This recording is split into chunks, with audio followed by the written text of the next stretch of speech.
তোমাদের সবার 7 আসলে চ্যানেলে স্বাগতম। সো দেখো আজকে তোমাদের ক্লাস 9 এর সোশ্যাল সায়েন্সের ইউনিট টেস্টের কোশ্চেন পেপার সলিউশন নিয়ে এসেছি। তোমরা দেখবে সমস্ত ভিডিওটা।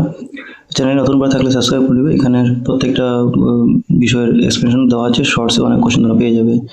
এখন দেখো প্রথম কোশ্চেন, হিমযুগে পৃথিবীর উপরিভাগের বহু অংশ রেস্ট ছিল। তো এটা কি হবে?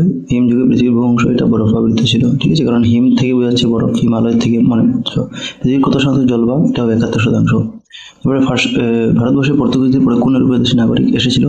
দেখো পর্তুগিজরা প্রথম এসেছিল, এরপরে যারা নেদারল্যান্ড থেকে এসেছিল, মানে যাদেরকে ডাচ বলা যায়, ওরাই এসেছিল, ঠিক আছে? এরপরে ইংরেজ এসেছিল, যদি সিরিয়াল কমে যায় পরে ফরাসি হবে এরকম। এবার দেখো ফ্রান্সিস ড্রেক কোন সালে পৃথিবী প্রদক্ষিণ করেছিলেন? এটা হবে তোমাদের 1580 সালে পৃথিবী প্রদক্ষিণ করেছিলেন। এরপর দেখো ভাস্কো দা গামা কোন সালে ভারতবর্ষে এসেছিলেন? তো এটা হবে 1498। সম্রাট জাহাঙ্গীরের সঙ্গে সাক্ষাৎ করতে কোন ইংরেজ সওদাগর ভারতবর্ষে এসেছিলেন? এটা হবে স্যার থমাস র। স্যার জাহাঙ্গীরের সঙ্গে সাক্ষাৎ করতে। এরপরে দেখো ব্রহ্মপুত্রের বুকে অবস্থিত বৃহৎ নদীদ্বীপটির নাম কি? এটা হবে মাজুলি। এরপরে 1897 সালে ভূমিকম্পের ফলে গুয়াহাটি সন্নিকটস্থ কোন বিলের সৃষ্টি হয়েছিল? তো গুয়াহাটিতে এই চান্ডুবি বিলের সৃষ্টি হয়েছিল, এটা হবে আনসার।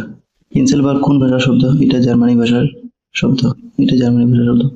একদলীয় শাসন ব্যবস্থা কোন দেশে রয়েছে? তো চীন হবে দেশটা।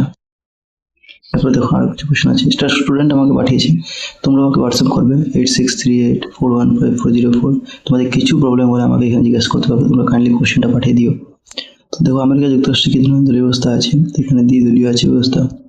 ভারতের প্রথম আঞ্চলিক দলটার নাম কি? এটা হচ্ছে তামিলনাড়ুর একটা পার্টি, যার নাম হচ্ছে দ্রাবিড় মুনেত্রা কাঝাগাম, যার শর্ট ফর্ম ডিএমকে। এরপরে দেখো দ্য ইন্ডিয়ান অ্যাসোসিয়েশন কে প্রতিষ্ঠা করেছিলেন? তো সুরেন্দ্রনাথ বন্দ্যোপাধ্যায় হবে। এলেন অক্টোভিয়ান, ইয়ারদাং শব্দটি কোন দেশের লোক ব্যবহার করতো? এটা চীনের লোকরা ব্যবহার করতো। মেরিনা সমুদ্র তটটি ভারতের কোথায় অবস্থিত? মেরিনা যেটা হবে এটা চেন্নাই অবস্থিত। ইংলিশ ইস্ট ইন্ডিয়া কোম্পানি কখন গঠিত হয়েছিল? 16শো শতাব্দীতে হয়েছিল। যুদ্ধ কখন হয়েছিল? তো এটা হবে 1757, ঠিক আছে? আর 100 বছর পরে 1857-তে সিপাহী বিদ্রোহ হয়েছিল, এর মনে রাখবে। সিপাহী বিদ্রোহের প্রথম শহীদ কে ছিলেন? এটা হবে মঙ্গল পাণ্ডে। এরপরে অর্থনীতি শব্দটি কোন ভাষার শব্দ থেকে এসেছে? তো অর্থনীতি শব্দটি এটা গ্রিক ভাষা থেকে এসেছে।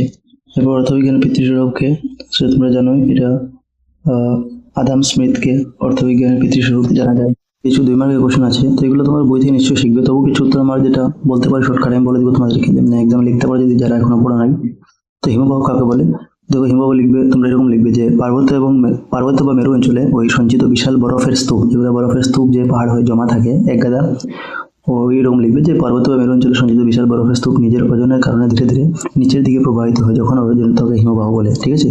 এবার নদীর বক্র বা সর্পিল গতি কাকে বলে? তো লিখবে যে সমভূমি অঞ্চলে নদী যখন আঁকাবাঁকা বা সাপের মতো বেঁকে প্রবাহিত হয় তখন তাকে নদীর বক্র গতি বা সর্পিল গতি বলে। এরপর অশ্বক্ষুরাকৃতি রোধ কাকে বলে? তো এটা লিখবে নদীর বক্র অংশ মূল প্রবাহ থেকে বিচ্ছিন্ন হয় ঘোড়ার নদের মতো আকৃতির যে রোধের সৃষ্টি করে তাকে অশ্বক্ষুরাকৃতি রোধ বলা হয়। এরপরে ভারতের কোথায় কখন ইংরেজদের প্রথম বাণিজ্য কেন্দ্রটি স্থাপন হয়েছিল? সো এটা হবে 1613 খ্রিস্টাব্দে, ঠিক আছে? গুজরাটের সুরাটে ইংরেজদের প্রথম বাণিজ্য কেন্দ্রটা স্থাপন করা হয়। এরপরে কোন ইংরেজ নাবিক ভারতে প্রথম এবং কখন এসেছিলেন? সেটা হবে ক্যাপ্টেন উইলিয়াম হকিন্স 1608 সালে, ঠিক আছে? 1608 সালে এসেছিলেন ভারতে প্রথমবার। এরপরে ভারত সরকার আইন কে কখন কি উদ্দেশ্যে প্রণয়ন করেছিল, মানে গভর্নমেন্ট অফ ইন্ডিয়া অ্যাক্ট যেটা, তো এটা হবে ব্রিটিশ পার্লামেন্ট করেছিল 1935 সালে, ঠিক আছে? এর উদ্দেশ্য ছিল যে ভারতবর্ষকে প্রাদেশিক স্বায়ত্তশাসন প্রদান করা এবং ভারতের শাসন ব্যবস্থা সংস্কার করা। রাজনৈতিক দলের 2টি বৈশিষ্ট্য কি?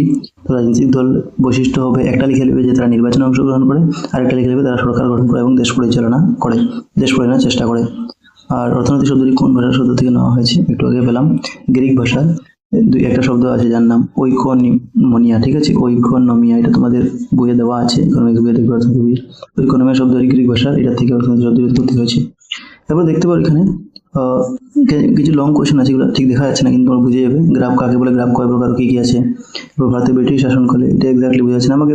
তোমরা ভালো ঠিক প্রশ্ন যখন দিবে 3টি আঞ্চলিক দলের নাম লিখো, এটা বলা আছে। অর্থনৈতিক বিদ্যালয়ের সম্পদ ভিত্তিক সংখ্যাটা লিখো এবং বাহ্যিক কারণ মানে কি? সিপাহী বিদ্রোহের 4টি কারণ, রাজনীতি দলের প্রধান, অর্থবিজ্ঞান। তোমরা ভালোভাবে প্রশ্ন দিবে, কিন্তু প্রশ্ন তোমরা এই নাম্বারে পাঠাবে 8638415404। তোমরা যখনই যেটা বলবে আমি তোমার সলভ করবো, কাইন্ডলি কোয়েশ্চেন পাঠাবে। Thank you.